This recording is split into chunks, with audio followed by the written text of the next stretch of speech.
ইয়াতে প্ৰশ্ন এটা আহিছে যে NITI Aayog of India is a constitutional body, a think tank of Reserve Bank of India, a statutory body, a non statutory body.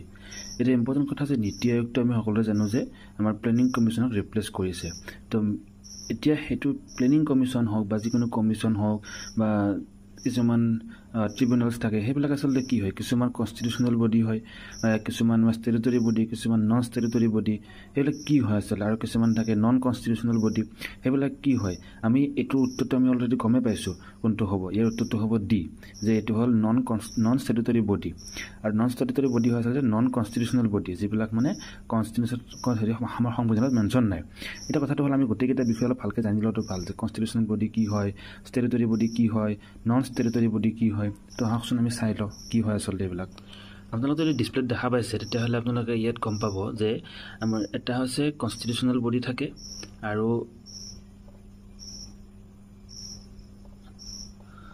এটা হৈছে কনষ্টিটিউচনেল বডি, এটা হৈছে নন কনষ্টিটিউচনেল বডি।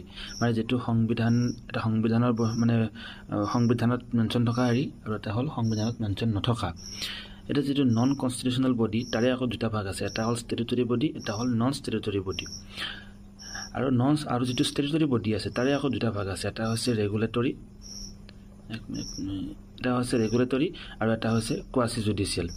এতিয়া কথাটো ইয়াৰ যদি আমি সূত্ৰবিলাক আমি সংক্ষেপতে চাই লওঁ, যেতিয়া আমাৰ কনষ্টিটিউচনেল বডি হৈছে, সেইটো হৈছে আমাৰ সংবিধানত মেনশ্যন থাকিব লাগিব, আৰ্টিকল ৱাইজ মেনশ্যন থাকে আমাৰ।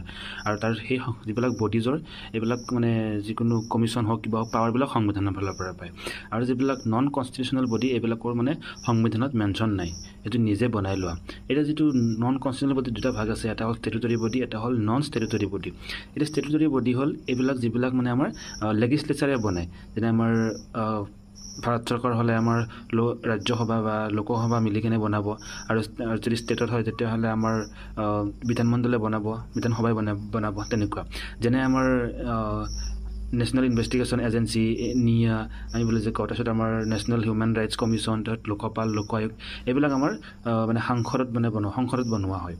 ঠিক আছে, সাংসদ নহয়, সংসদত বনোৱা হয়, ৰাজ্যসভা লোকসভা মিলি কেনে। আৰু যিবিলাক নন ষ্টেটুটৰী বডি, সেইবিলাক আমাৰ কনষ্টিটিউচনেল বডি নহয়, নন কনষ্টিটিউচনেল বডি। সেইবিলাক মানে কি হয়, আমাৰ এক্সিকিউটিভবিলাকে বনায়, আমাৰ prime minister, president, cabinet minister, তেখেতসকলে লগ লাগি কেনে বনায়।